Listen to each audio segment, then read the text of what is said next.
En 1517, un cometa surcó los cielos de la gran Tenochtitlán, capital del poderoso Imperio Azteca. El emperador Moctezuma, al ver a dicho cometa, acudió con sus asesores buscando respuestas. Ni sus astrólogos ni sus súbditos le pudieron dar una explicación. Entonces Moctezuma convocó a Nezahualpili, rey de Texcoco, quien le dijo que esa señal en el cielo era un presagio del derrumbe del imperio azteca y que habrían grandes calamidades y muertes innumerables. Para 1520, una epidemia de viruela irrumpía en el Valle de México. Los aztecas caían uno a uno mientras contemplaban la caída de su imperio. En aquel entonces, algunos aztecas, un poco ingenuos, creían que la pandemia pasaría pronto y que una vez que se terminara, su vida volvería a ser la de antes. Pero a principios de 1521 la situación era tan grave que las élites aztecas discutían qué hacer al respecto. Tenían solo dos opciones: entregar el imperio a los españoles o luchar hasta el final y arriesgarse a ser derrotados por los grupos nativos rivales. La disyuntiva no era para nada fácil. Básicamente tenían que elegir entre un escenario malo y otro mucho peor, y era complicado saber cuál de los dos escenarios era el peor. Para el 13 de agosto de 1521, las élites aztecas deciden que la única forma en que su pueblo pueda sobrevivir es entregando la plaza a los españoles. Y efectivamente así ocurre. Los mexicas se rinden en lo que hoy en día es la Plaza de las Tres Culturas en Tlatelolco. Más de 500 años después, este hecho histórico sigue siendo bastante polémico, porque ante todo, la Gran Tenochtitlán era una ciudad muy rica. Cuando los españoles llegaron, se quedaron impresionados al ver tal urbe. Las crónicas de aquel entonces describieron a Tenochtitlán como una ciudad tan grande como Constantinopla y tan bella como Venecia.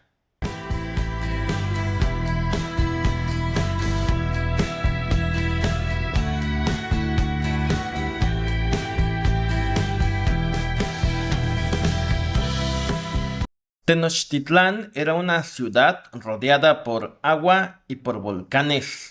Había canales dentro de sus calles, palacios que no dejaban a nadie indiferente. Su caída equivaldría a destruir hoy en día San Petersburgo o la propia Venecia. Por eso, hasta la fecha, se sigue considerando una gran tragedia. Ahora, como todo en la vida, las tragedias de unos se convierten en los milagros de otros. De la noche a la mañana, España pasó de ser un país pobre a tener un gran imperio. Es como si los españoles de aquella época se hubieran sacado la lotería. Los españoles recibieron un imperio construido por los aztecas que tenía todo.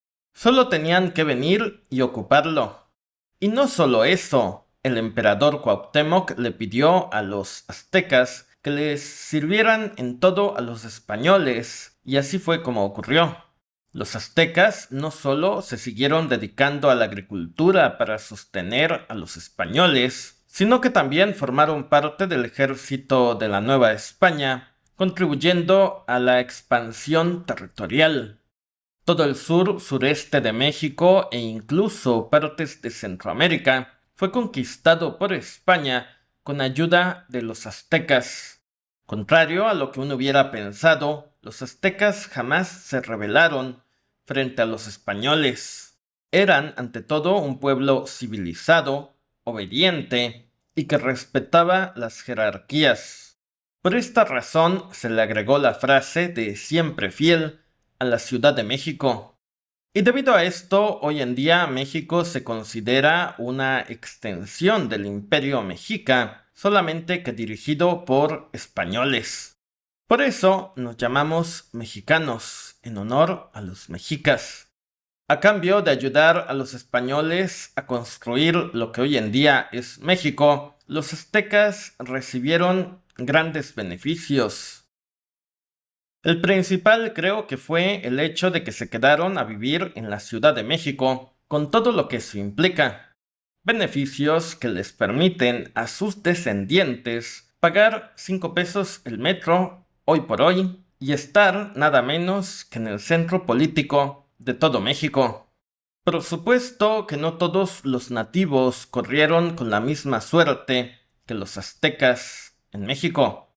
Hasta la fecha, la mayoría de los indígenas que viven en pueblos pequeños siguen estando marginados y olvidados. Los mayas, por ejemplo, se fueron a la guerra contra los españoles que vivían en la península de Yucatán en la llamada Guerra de las Castas. Un conflicto que, por cierto, finalizó hasta 1901 en tiempos de Porfirio Díaz. En otras palabras, los mayas nunca fueron realmente conquistados porque simplemente no se dejaron. En cambio, los aztecas optaron por colaborar con los españoles para salvar a su imperio. Ahora hay que decir que a lo largo de la historia los españoles han inventado 1000 razones para tratar de justificar la conquista de lo que hoy en día es México. Gente como la señora Ayuso, que dirige la Comunidad de Madrid, ha dicho lo siguiente. Escuchemos. Pregúntele a la presidenta mexicana y a los mexicanos qué hay en la calle Guatemala 24 en Ciudad de México.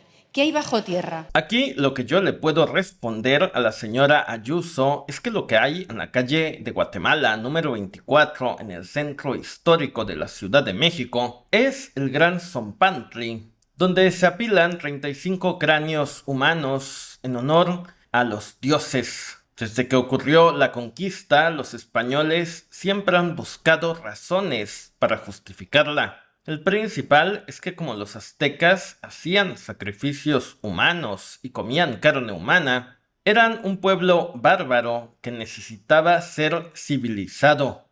Esto obviamente puede ser condenable, pero no es ninguna justificación para someter a todo un pueblo entero. La señora Ayuso debe de saber que la civilización europea fue la que creó la Santa Inquisición, la esclavitud, los campos de concentración, las guerras biológicas e incluso las armas de destrucción masiva. Y no por eso nadie alega que los europeos son bárbaros, que necesitan ser civilizados. De hecho, la señora Ayuso debería de visitar la calle de Tacuba 76 en el centro de la Ciudad de México, donde está ubicado el Museo de la Inquisición, máquinas de tortura diseñadas para castigar al que pensaba diferente en tiempos de la Nueva España. La verdad es que no se necesita encontrar ningún tipo de justificación para avalar lo que fue la conquista de México. Las cosas fueron lo que fueron por diversas razones. La historia de la humanidad está llena de eventos que nos avergüenzan a todos, y la conquista de lo que hoy en día es México es uno de ellos. Justificar la conquista es como intentar justificar la esclavitud de los afroamericanos en Estados Unidos con el argumento de que hoy en día les va mucho mejor que si vivieran en África. No se puede y no se debe de justificar por ningún motivo este tipo de hechos históricos. Si justificamos la conquista, podemos justificar cualquier tipo de injusticia. De hecho, la gente lo olvida, pero en un inicio España alegó que a cambio del oro y de la plata que se encontraban en el Nuevo Mundo, ellos buscarían salvar del infierno las almas de los nativos. Por eso, atrás del ejército español, siempre venían cientos de monjes, cuyo trabajo era darles la salvación eterna a los nativos a cambio de sus tierras. Y la verdad es que no sé qué les habría dado más miedo a los nativos de aquella época, si ver a los monjes con las Biblias o a los militares con las armas. Otra justificación que se da mucho en este tema es alegar que los españoles vinieron a liberar a los nativos del yugo de los aztecas. Y la verdad es que no se puede llamar liberación cuando tú los terminas conquistando. Ahora, hay que decir que del lado de México también hemos buscado cientos de cosas que reclamarle a los españoles. La principal es el tema del oro y de la plata que se llevaron los españoles al viejo continente. Pero la verdad es que si usted viaja a España hoy en día, se dará cuenta que ningún español posee ningún lingote de oro escondido debajo de sus almohadas. La verdad es que cuando España conquistó a México, era también un pueblo conquistado. Gran parte del oro y de la plata que se extrajo del continente americano sirvió para financiar las guerras del Vaticano en Europa. El Papa, junto con la Iglesia Católica, fueron de hecho los grandes colonizadores de lo que hoy en día es América Latina. Entonces, técnicamente, si alguien nos tuviera que devolver algo del oro y de la plata que se llevaron los españoles, tendría que ser el papado y el Vaticano. En lo personal, creo que lo que le podemos reclamar a España es haber impuesto en este territorio un sistema de castas que 500 años después no hemos podido desinstalar del todo. También les podemos reclamar haber desperdiciado la mayor parte de la riqueza que se encontraron en América y no haberla aprovechado para industrializarse. Las élites españolas que se instalaron en México se acostumbraron a vivir del pueblo.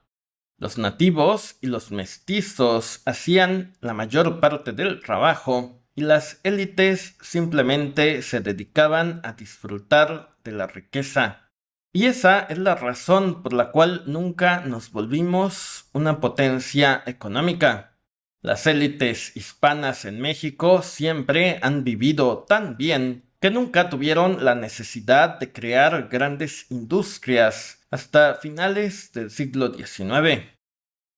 Tener élites rentistas es algo que también les podemos reclamar a los españoles. El pueblo mexicano siempre ha sido tan trabajador y esto le ha permitido a las élites hispanas vivir en una zona de confort, creyendo que no se debe de cambiar nada. Por cierto, también hay que reconocer que los españoles que viven hoy en día en España jamás cometieron ninguna atrocidad en México por el simple hecho de que ellos se quedaron en la península. Los españoles que maltrataron, humillaron y denigraron a los indígenas durante el proceso de conquista se quedaron a vivir en México. Además que la mayor parte de la gente blanca que vive hoy en día en nuestro país llegaron mucho después del proceso de la conquista. Se instalaron en las urbes y nunca anduvieron maltratando a ningún indígena. Entonces, más que una disculpa, lo que necesitamos nosotros como mexicanos es aprender a ser considerados con nosotros mismos. También hay que reconocer que el rey de España siempre emitió leyes a favor de los nativos en América. El detalle es que en México esas leyes nunca fueron respetadas. Lo importante de la historia es dejar de verla como si fuera una pelea entre buenos y malos. Ni todos los españoles maltrataron a los indígenas, ni los nativos se merecían la conquista. Y obvio, por si es necesario aclararlo, nadie era inferior o superior a nadie. Es curioso, pero a nivel mundial ningún otro país tiene la historia que tenemos en México.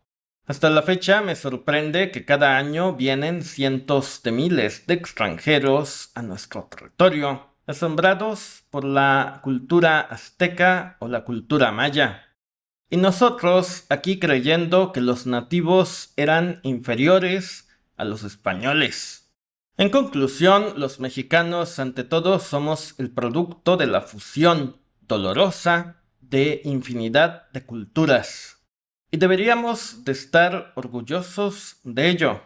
Más de 500 años después de la caída de la Gran Tenochtitlán, aquí seguimos esperando como buenos mexicanos el regreso de Quetzalcóatl, ese viejo dios azteca que nos prometió que a su regreso todas las heridas de la conquista sanarían.